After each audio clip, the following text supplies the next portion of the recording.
Hello, class. This is Dr. Benson. As we near the end of the semester, it's about time for me to go over again the remaining things that we have left to do in this course.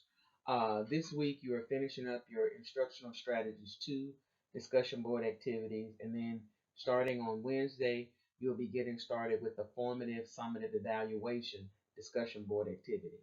Then, what we have left to do are our peer review and feedback assignments, and these are from the assignment tab in the course. Your professional development instructional plan, which is what we've been working on all semester, and your formative evaluation report. So what I'm going to do is I'm going to talk through these three assignments and the discussion boards that go along with them to show you where you're going to post everything that we do.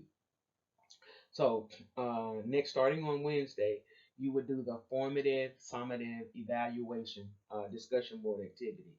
As a part of that activity, what you will do is create a checklist for expert reviewers to use to conduct a formative evaluation of your instructional plan or plans. So that's what you're doing starting on Wednesday. That's what you'll start to do. So instead of looking first at the peer review and feedback activity, let's look at this professional development plan that people are going to be peer reviewing and feedbacking on. I have something here called the instructional plan instructions. So let's look at those. Okay. Here are the instructions. If you'll look at these instructions take us back from day one, from where we identified our team members, to selecting a topic that you knew something about, on which we could base about 8 hours of online or blended instruction. Don't worry about those timelines right now. We can deal with that later. We performed a needs assessment. We did a learner analysis. We did an environmental analysis. We did a content analysis. We identified our instructional objectives. We started looking at some instructional strategies. Uh, and we haven't actually put them in the plan yet, but we started looking at them. We looked at the material. We looked for materials associated with a set of strategies and assessment strategies. Um, we looked at some assessment strategies, and then I had you to select one of the micro models that we had looked at earlier in the semester to use as a template for your instructional plan. Several of you chose Gagne, some of you chose R2D2. So we had about 3 or 4 different plans reflected in the ideas that you put forth, which was very good. So that's where we are now in terms of these instructional plans instructions. So the next thing I want you to do is to go back, and you can go to, and I'll show you these on the discussion board as we talk a little bit longer, is to select 2 of the miscellaneous instructional design models or some other learning related model that you want to use to support your instructional planning. When we talked about these, for example, one of the models was Gardner's multiple intelligences. So while that's not a model that we can plan our instruction by, we can take those ideas from Gardner's that basically say that people learners demonstrate different intelligences, and we need to give them an opportunity to uh, show their strengths. And so maybe that can be a guiding factor for what you do. But you get to pick 2 miscellaneous instructional design models in order to base your planning on, in addition to your template. Your template is going to help you lay it out. These other models become some foundational ideas that you're going to consider as you lay it out. Then what you're going to do is you're going to create your plan. Now you're going to create your plan using that template. The instructions say to create the plan or multiple plans, because you may need more than one, that covers approximately 8 hours of instruction. Now you know as well as I do that gets a bit tricky. I think I had a student once who had like 4 hours of reading, and so that was 4 hours of the instruction. So basically, we have to get away from that. What I'm trying to do is make sure that you're all doing equivalent amounts of work. Now, some of you are going to do more because you want to do more. Some of you are going to design your whole everything that you said that you wanted to do. You're going to design it, not because I need that in order to give you a grade, but because you want to do it, and that's perfectly fine with me. Whatever you submit, I will in fact grade and give you feedback on. But I also want to give you some alternatives. What you can do the create something that's the equivalent of 8 hours of instruction, be that one plan, two plan, three plan, or you can create an one plan that covers an objective at one of your objectives that's at a lower level of bloom. And then you can do another plan that covers an objective that's at a higher level of bloom. Now, when you think about objectives at a higher level of bloom, that objective must have associated with it some enabling or subordinate objectives that go along with it. So you end up with at least two plans. You may need more than one plan to do the higher level objective, but I don't think so. Anyway, so you got some options here. You can create a plan or multiple plans that cover approximately 8 hours of instruction, or you can create one plan for an objective at a lower level of blooms and another plan for an objective at a higher level of blooms. The reason I'm asking you to do the one at the lower level is so that you can get some practice using whatever you've chosen as your template. So you take that one objective at that lower level of blooms and you carry it through every step or event of your template, and then you begin to see what that looks like. You begin to think about if you need to move some of your events around. After you've done it for that event for an objective at a lower level of blooms, now you can do it for an objective at a higher level of blooms.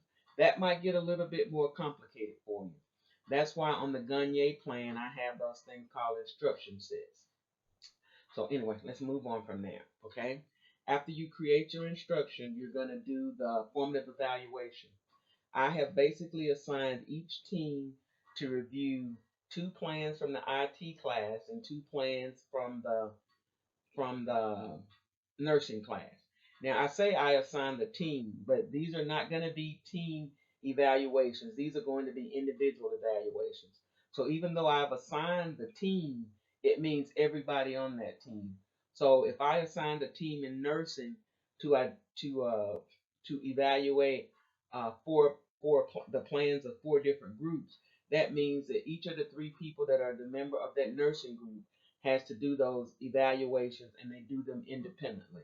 These are not supposed to be collaborative efforts. Same thing for the IT team. If there are two people on that team, each of the people on that team have to do that evaluation.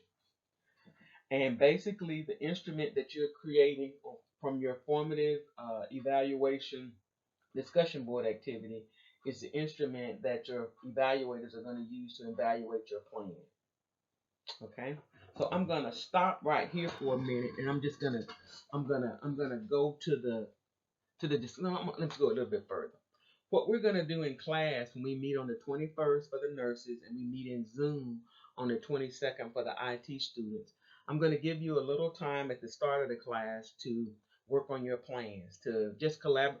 You should have a very good draft by the time you get to class, but to give you some more time to finalize some things. And when I say a good draft, it means it doesn't have to be perfect. During the class, we're going to spend about 10 to 15 minutes for everybody's plan. So everybody will have a chance to look at everybody's plan and to give them some feedback. And what we're looking for here are any big problems that we see with the plans so that the teams can fix them. After everybody presents, we're going to give the team some time to work together to revise their plans to address those big items, if there were any, before they get submitted to your expert reviewers. So let's just look at what that looks like on the discussion board. Now I'm going to go to the main discussion board, not the discussion board in your group areas, but the main discussion board. In the main discussion board, you have a class review forum. What I want you to do is every team needs to post their instructional plan or plans uh, in this particular forum. So what you do is you create a thread as you've been doing every week with your activities, and you post your plans as attachments to that particular post. So every team gets one post, and I want you to, in the subject line, I want you to put the name of your section, that's IT or nursing, and then the name of your team. So there should be 12 um, threads here. One thread for each team, 6 for the nursing group and 6 for the IT group. You're all going to be in the same forum. And then make it easy for you to find the ones that you're going to look at. The IT ones will be prefixed with IT, and the nursing ones will be prefixed with nursing. Okay? What you see below that forum, now that's what we're going to do on the 21st and 22nd. What you see below that forum is a peer review and feedback forum. Now this is where we're going to do our formal evaluation. You're going to create an expert review checklist, which you're going to start on Wednesday, and I've given you examples of how to do that. You're going to post your expert review checklist and your plans to a thread in this peer review and feedback forum. And the reason you're doing that is so that the people who are reviewing your plans have access to your checklist and your plans. You're also welcome to create your checklist in Qualtrics and put the URL for the Qualtrics here. And if you'll look, you'll see that I've assigned every team. If you are a member of Team AP, then you are an expert reviewer for Team CLM, Clueless, O the Humanities, and Spanish Fly. If you are in O the Humanities, you're an expert reviewer for Flying Beach Llamas, FAM, Tech Chicks, and Wonder Women. If you are a member of Clueless, you do Spanish Fly, Tech Chicks, FAM, and Flying Beach Llamas. Anyway, so these are individual reviews, and the instructions are right there, and we can talk about this some more in class. The class review forum we're going to do in class on the 21st and 22nd. Hopefully by the end of that class, you will be ready to post to the peer review and feedback forum. Okay? So let's go back to the assignment. Now the peer review and feedback forum, this is exactly what this is here. Peer review and feedback. You do that work in the forum. That's where you put that work. You put it in the forum itself. And if you do a review, you post that review as a reply to the appropriate team. Okay? Let's see. Now, after you've done those reviews, the question becomes, what do you do with them? That gets us down to something called a formative evaluation report. What you can do to think about this formative evaluation report is to think about the needs assessment report that you did earlier. This is very similar to what you're going to do here, except rather than using the results of your needs assessment survey, you're going to use the results of your expert review checklist. And so what we're looking for is a summary of the results of the discussion of the revision decisions that you chose to make based on what your expert reviewers told you. And then I want you to attach the completed checklist from everybody along with the instruction plans. So each of your checklists needs to have a name field on them so that I'll know who submitted it. If you do it in Qualtrics, you need a field for names. If you do it in a Word document, I still need a field for people to enter their names. And then I ask you to do a couple of reflection things. And here I'm asking you to reflect on how you use your needs assessment, learn analysis, and environmental analysis results in your design process. And then any challenges you faced in developing your plan and how you overcame them. So that's what I'm asking you to do for your formative evaluation report. This report is due on May 7th. Now let's go back to your professional development plan. I'm going to look at that one more time. I think I have it down here already open. That's not it. Sorry. It is. So you're going to review and discuss your plans. That's what we're going to do in class. Then you're going to submit your plan and your formative evaluation instrument for peer review and feedback. That's what we're going to do on the discussion board. You're going to do that report, which is what I talked about here. And what I'm asking you to do is, instead of submitting 4 or 5 different files, I'm asking you to put all this in the same file. Now, for those of you who have tables, that might mean that some of your pages are going to have to be landscape.